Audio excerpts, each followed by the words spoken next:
JKPSI exam नज़दीक आ रहा है और दोस्तों बच्चों में टेंशन भी बढ़ता जा रहा है। कुछ बच्चे बता रहे हैं सर जैसे मोटिवेशनल वीडियोस देते हैं आप एग्जाम से पहले वैसे JKPSI के लिए भी दीजिए।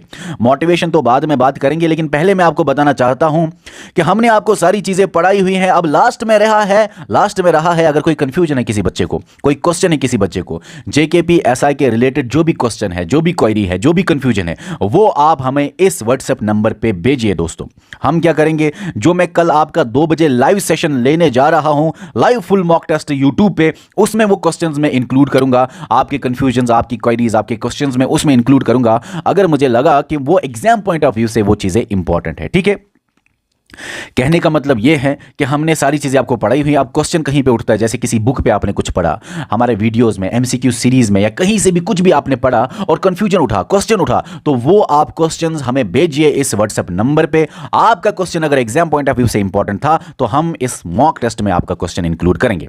ये आपको बताना था। अब कुछ बच्चे बता रहे हैं सर मोटिवेशनल वीडियो दीजिए। देखिए मैं आपको बताना चाहता हूं कि आपको मोटिवेशन की बिल्कुल ज़रूरत नहीं है। कोई बच्चे बता रहा है सर नॉर्मलाइजेशन का प्रॉब्लम है, वो ये प्रॉब्लम, कोई प्रॉब्लम नहीं है। मैं आपको बताना चाहता हूं कि अगर आपका पेपर टफ था, याद रखो आपके ज़्यादा चांसेस है सिलेक्शन के कि अगर आपका पेपर ईजी आया। सर ये आपने क्या बोला, ये मैं सच बता रहा हूं। आपका जो ये फार्मूला इन्होंने दिया हुआ है उसके हिसाब से याद रखो, जो इजी वाले सेशन वाले पेपर हैं, जिनका इजी शिफ्ट है, उनको ज्यादा प्रॉब्लम है एज कंपेयर टू टफ।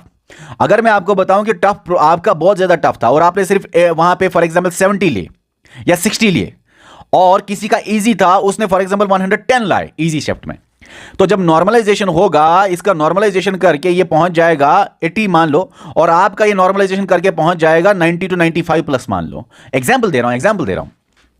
कहने का मतलब यह है कि अगर आपका टफ शिफ्ट है और अगर आप उसमें 50 ही करते हो, 60 ही करते हो, तो वो पहुंच जाएगा आपका 90 प्लस, 90 या 100 प्लस पहुंच जाएगा।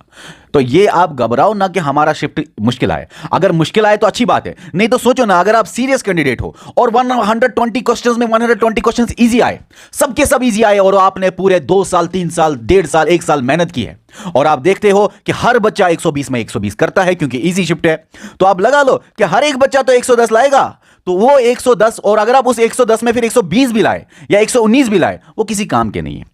अगर यहां से आपने बड़ी मेहनत की है और आपका शिफ्ट बड़ा टफ आया, और टफ शिफ्ट में 60 से लेके 70 बच्चे स्कोर करते हैं या 80 ही स्कोर करते हैं, और वहां पे अगर आपने फॉर एग्जांपल 65 या 70 भी लाया, 75 भी लाया फॉर एग्जांपल, तो वहां पे आप फिर आगे टॉपर्स में आओगे। तो ये नॉर्मलाइजेशन का दिमाग से निकालो। टफ आएगा तो फायदा है, इजी आएगा तो नुकसान है, याद रख लेना इस बात को। और मैं आपको यह भी बताना चाहता हूं दोस्तों, मोटिवेशन की क्या जरूरत है आपको सब कुछ तो मिला है। अगर आपने हमारी एप्लीकेशन पे वीडियोस देखे हैं, 500 लगभग वीडियोस होंगे, नोट्स अगर आपको वो सारी चीजें देखी हुई है, रिवाइज किया हुआ है, टेस्ट्स अगर आपने दिए हुए हैं, हमने एप्लीकेशन पे 55 टेस्ट्स आपके दिए। टेस्ट्स देने के बाद अगर आपने टेस्ट एनालिसिस भी देखा हुआ है, वीडियोस भी देखे हैं टीचर्स के, तो इसके बाद मैं आपको बता रहा हूं कि आपके सिलेक्शन के मैक्सिमम चांसेस है। उसके अलावा अगर आपने ये 1 शॉट वीडियोस जो हमने डाले अभी कुछ टाइम पहले वो देखे, या ईयरली टॉपिक्स जो हमने उठाए 2022 के कुछ वो देखे हैं, या MCQ सीरीज जो हम आपको चला रहे हैं YouTube पे अगर वो भी देखे हैं, अगर इसके ऊपर हमने आपके एप्लीकेशन पे पेपर डिस्कशन वीडियोस भी, previous JKPSI paper discussion videos भी डाले हैं, वो भी देखे हैं, तो एक तरह का अंदाजा होगा कि किस तरह के सवाल आते हैं, वो चीजें भी। तो कहने का मतलब यह है, अगर आपने ये सब किया हुआ है तो आपको टेंशन लेने की बिल्कुल भी जरूरत नहीं। आप ना ही सिलेक्ट ही तो छोड़ो, आप टॉपर्स में होंगे।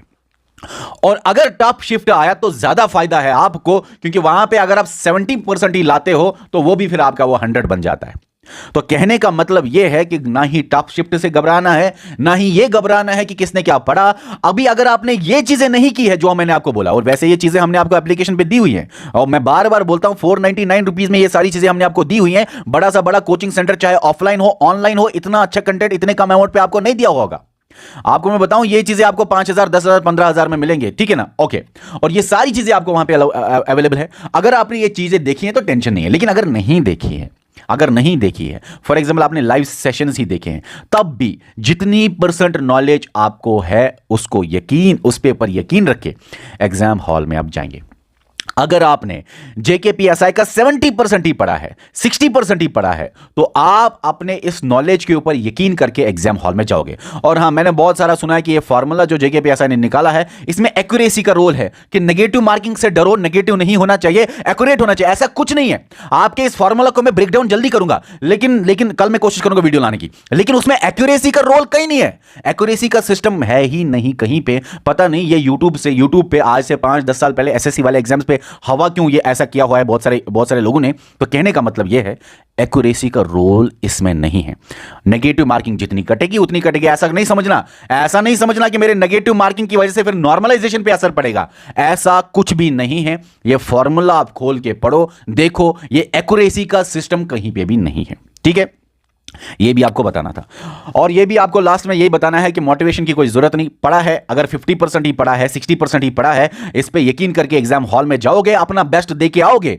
जिस हिसाब से भी पेपर आए, जो भी पेपर आए, टफ शिफ्ट हो, इजी शिफ्ट हो, जो हो, आपके सामने जो भी क्वेश्चन हो, उस पे कंसंट्रेट करना और अपना बेस्ट देना, बेस्ट दे के आना, सिली मिस्टेक ना करना, अच्छे से एंड तक क्वेश्चन पढ़ना, घबराना नहीं, टेंशन लेना नहीं। ऊपर वाले को देना होगा तो दे देगा, आपको बस मेहनत ही करनी है, अपना बेस्ट ही देना है। पहले से ही रिजल्ट के बारे में नहीं सोचना, पहले से ही आगे सिलेक्शन के बारे में नहीं सोचना। ये जो चीजें हैं इनको दूर करके सिर्फ फोकस करना है। एग्जाम जो है, क्वेश्चन जो है, मैं करूंगा इसको सॉल्व किसी भी तरह से, चाहे मुझे ये आता भी ना क्यों हो, चाहे मुझे इसका 30% क्यों ना आता हो, चाहे 4 ऑप्शंस में मैंने 2 ऑप्शंस को एलिमिनेट किए, इन 2 में मैं गेस करूंगा, इन 2 में मैं गेस जरूर करूंगा।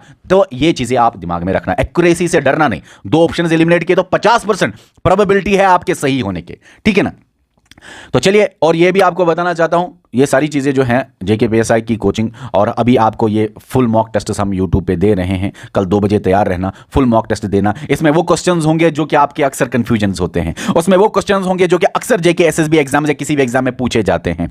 तो आपको बड़ा सारा फायदा आएगा। और ये भी आपको बताना चाहता हूं, जब आपका एग्जाम होगा जेकेपीएसआई का, उस दिन हम वीडियो एनालिसिस लाएंगे शिफ्ट वाइज। एक शिफ्ट होगा तो शिफ्ट के बाद ही आपको बता दिया जाएगा कौन कौन से क्वेश्चन आए, फिर दूसरा शिफ्ट होगा तो शिफ्ट के बाद ही आपको बता दिया जाएगा कौन कौन से क्वेश्चन थे। फिर मैं रात को डिटेल्ड पेपर एनालिसिस लाऊंगा दोनों शिफ्ट्स का। ठीक है, ओके दोस्तों, अगर कुछ कहना हो तो नीचे कमेंट सेक्शन में बता दो।